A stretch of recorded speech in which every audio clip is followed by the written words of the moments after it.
All right, what's up, guys? So today I'm gonna be talking about what's going on with these markets right now.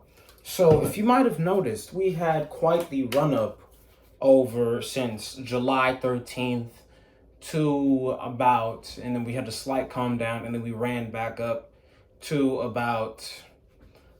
We ran back up. By the top was in August 17th. That's when I exited, bitch. Fuck you. You got used as exit liquidity. Look at you, dumbass. So I'm gonna stop looking at the screen and look at the camera. It's kind of weird. Like, which one do I look at? Anyways, got the LaCroix on me. I'm also not just ready for my day. I have to still get ready for the other shit I want to do, but I just want to make this quick update. So basically, what's happening in the markets right now? What I've been seeing, that was just a relief rally. I mean, I already knew it was a relief rally, but some of y'all weren't convinced, and you had to be convinced by another retracement of negative, like 25% over a week as your asset bounced back up over 150% from the bottom, which is not in the lowest low for now of this bear market. Some of you guys had to really be convinced, and then we got some of these fuckheads.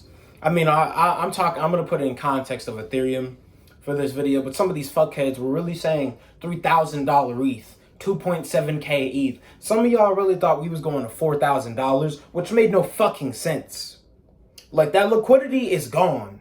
Like, if you haven't paid attention to the amount of rug pulls, the amount of smart money exits, Tesla exited. Grayscale, not Grayscale, MicroStrategy currently has a certain amount of cash flow, or I think liquid holdings of Bitcoin that have lost a certain percentage of value. And I forgot the terminology for that, but yes, like, smart money is exiting, retail money is exiting. If you can't get with that thought process, then I don't know what to tell you. And it's also due to the fact that we also have an upcoming housing crisis with China, and on top of that, we have the U.S. dollar, the yield curve. Well, it's not even that. It's more about the yield curve on these 10-year notes versus these 3-year notes. If they keep raising basis points, I still have to figure out the correlation.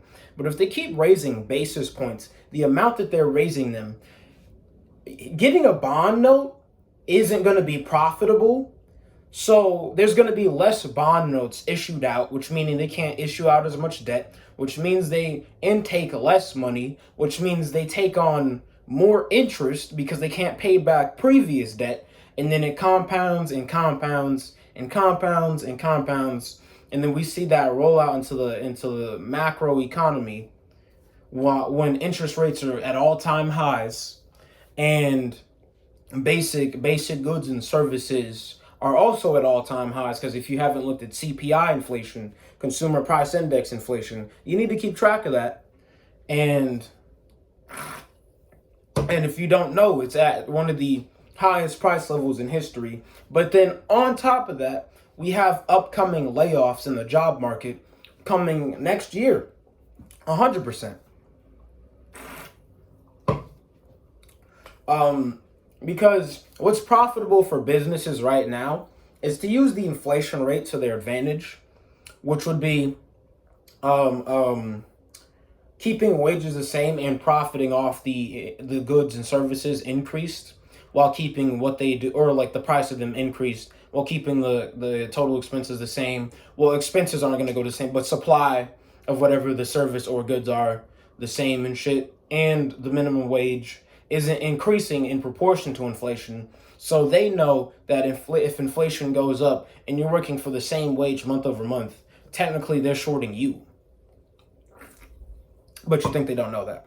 Another example of this situation, I guess, like, this market sentiment right now is with the, I guess, like, how do I phrase this? Like, I don't know. We looked at the S&P, and we're rallying. Well, we have rallied. We're on a retracement. We're going to be on a big ass retracement for a while, and we're rallying due to a 8.5% inflation rate. A 8.5% inflation rate, and people are like, "Oh, that's bullish news. It's less than last time," but it's only because they promoted the narrative that it's 0% inflation. But no, 0% gain is not 0% of the sum, which is what they don't want to say, because the White House wants to have a bullish narrative on a lot of the shit that they do, like basically all the time. They really want to come out and say directly that, yeah, we're fucking up the economy.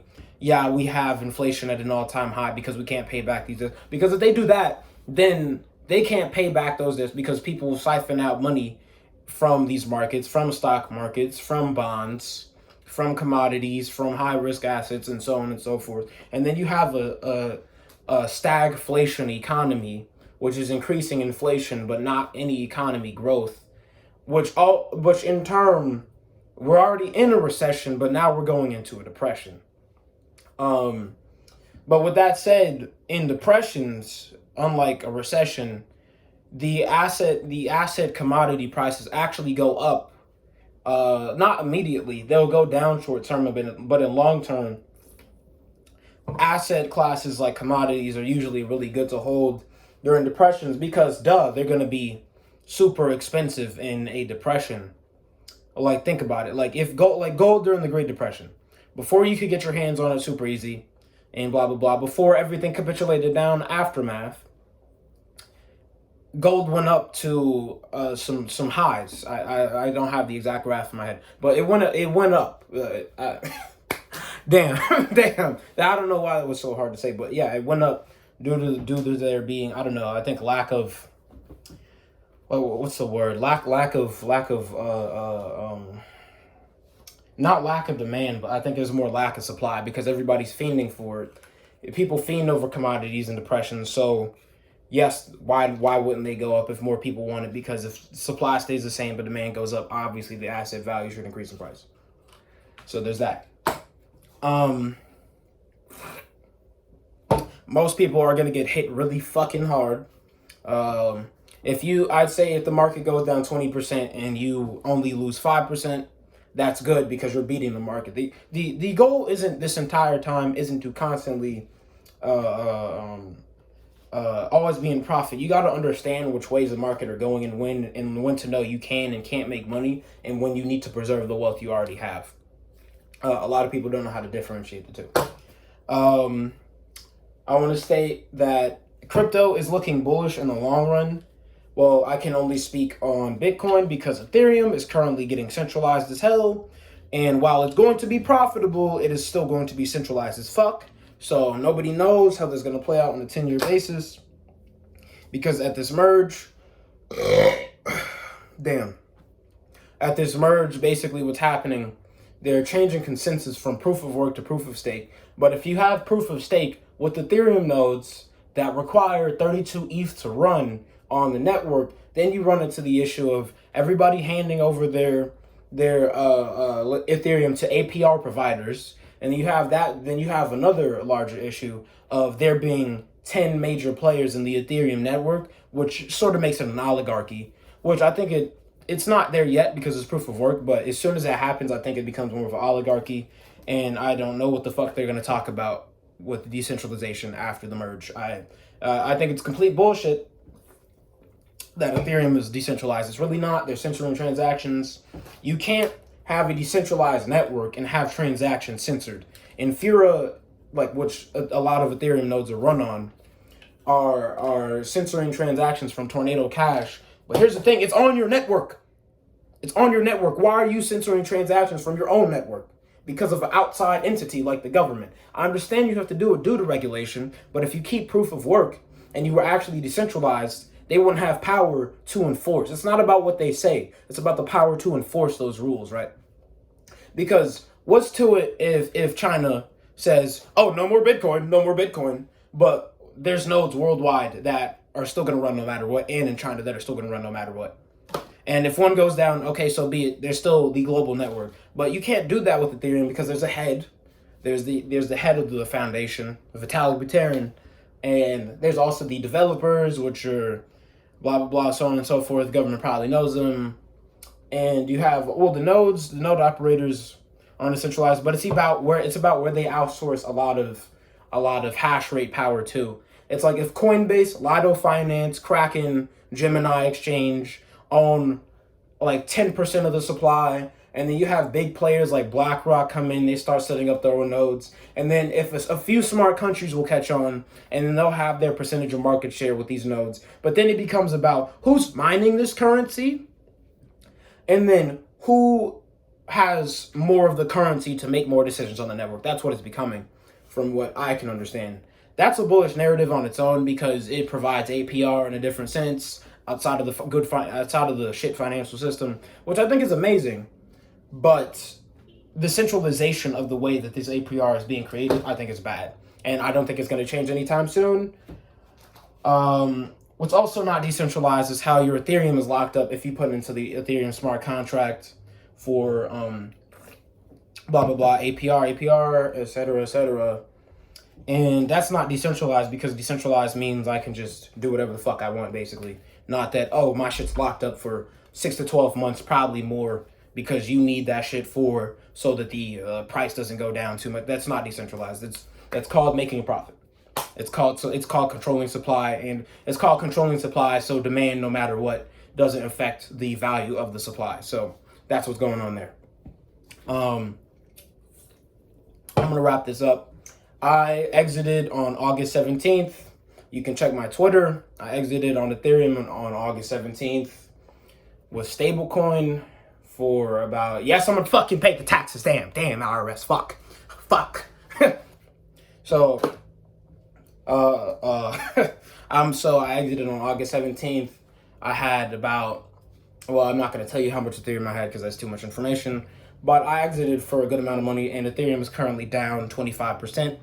So with that said, I basically shorted the market 25%, and I'm up on my portfolio, saved a part of my portfolio about 25%, because I could be down 25% of my portfolio, and I saved that, and actually I gained more Ethereum. So technically, if it rebounded to the same levels, I would still have those gains plus the Ethereum, plus those gains put into the new Ethereum at the lower lows, and then once that retraces back up to the mediums, or no, not even mediums, just I would say higher highs, but not an all-time high, then I would have those gains plus the APR of that Ethereum plus my extra position plus my old position. So you got to have different positions when you're trading these things. I'm not financial advice for any of this, but you got to have your main position. You got to have your position that you know is in profit. You got to see what's compounding when you can make opportunities with obvious price action moves. I'm not saying you got to trade daily, but if it's kind of known that that's a completely different situation. I was about to talk about the $50 billion exit on Bitcoin, and there was also, so I'll put it like this. Celsius Finance got approval to sell their Bitcoin, for their mined Bitcoin, right? They put that on FTX, and on the 17th or 18th, they sold about 170 million of that. And then that triggered long positions to liquidate, which means that at the minimum, $1 billion was exited out the ecosystem, which shouldn't do anything. But apparently that scared enough people to just exit, because last time I checked, $50 billion was sucked out of the Bitcoin economy, which trickles down to Ethereum, which trickles down to these dog shit alts, which fuck Shiba Inu. And if you're still in that shit, you're dumb. That's Shiba Inu is strictly one of those like 100x gambles. Like, I'll probably invest $100 in Shiba Inu at the lowest lows, just to see what happens, because it's not out of the question for Shiba Inu to do 100x on these in the next bull market. It's not out of the question. I have to look into the fundamentals, but it's not. I'm not saying it's gonna do it. Nobody knows. It could go to zero, but if I put that 100 in there, I'm not focused on that as my actual cryptocurrency position, because that shit's too volatile. But anyways, there's a lot of exits happening. A lot of people got pumped up to be exit liquidity. A lot of scam wicks going on. a lot of capitulation recently. We have basis points rising. We have the dollar strengthening and the dollar weakening. We have the housing crisis in China playing out. We have inflation rates. We have CPI inflation. We have the government sending us into a depression. And all these things create volatile ass price activity in all these markets. But the main thing with that said is you got to know how to save your money and when to. I mean, right now the price action is on the downside. So being out of the markets actually with a cash position, technically on what you would buy, it technically makes you money staying out. So that's kind of what I'm doing technically. So it's about really buying a cash position in this I don't know, upcoming recession, next lows. I don't know, with these sell the news events or the save your cash events, as I like to put it, when inflation rates just spike the fuck up and they decide to announce it like a month after. Save your cash events. We're gonna raise basis points by 5%. Everything would go to hell, bro. Everything would go to fucking hell. It would mean that like a 5-year, no, it would mean that like a 3-year bond note and under is just completely invalidated on profitability. So there's a lot of things like that. Like, I don't know, there's a lot of other terminology. Like I don't know, Bitcoin exchange inflows, whale activity, accumulation phases on addresses, smart money inflows. I mean, the only reason I am for certain bullish on Bitcoin, which is well, not the only reason, but why I know for a fact it's going to be bullish is because BlackRock, which owns 1/4 of, well, not owned, but manages 1/4 of 10%, 1/4 of the world's wealth, is trying to accumulate that shit, and they're gonna pump the fuck out the narrative because while they could definitely have suppressed the price action for certain. I know they could have, because you can obviously have $10 trillion of leverage and suppress damn near any economy that you want. But I mean, although you don't own those assets, that's a lot of leverage and debt you can take on to do certain things with the buying power of those loans for the debt. But I see what they saw is that's just too much. How about we just pump the bags? Which is what they're gonna do. They're gonna be like think about it. When BlackRock accumulates not 100, not 500, but 10,000 Bitcoin, 5,000 Bitcoin. No, I meant to say when they accumulate, like, not even 100, not even 1,000, not even 3,000, but when they accumulate over 10,000, 30,000, 40,000, 100,000, and I don't know if they could try to get higher than that, but at that point it's probably going to be oversold. So I don't know, they'll probably just use a bunch of people for exit liquidity. But yeah, they're going to be pumping that narrative. I already know. There's a Bitcoin spot ETF coming out. Grayscale's trying to work on that. They're suing the SEC. That's another event. Like, see, what you guys don't realize is you guys have to keep track of all these different things with the economy. You got to keep track of what the federal government's doing. You got to keep track of what China's doing. You got to keep track of what Russia and the UK are doing in their economies. And then on top of that, you got to keep track of all these smart money VC-ass companies. You got to keep track of who's accepting crypto, who's denying crypto, who doesn't want it in their economy, who's banning cash. In Israel, you can't have more than $4,000 cash. Another example.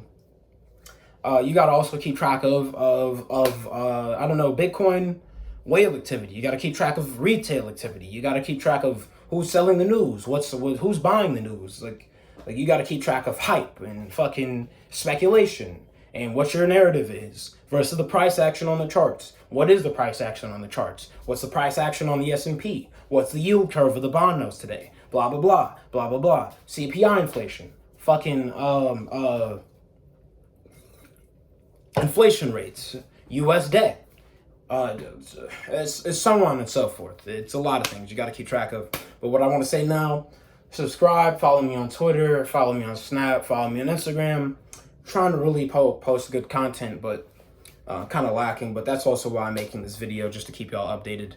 So yeah, Vlad Ethereum, out this bitch, out this dumbass. It's not.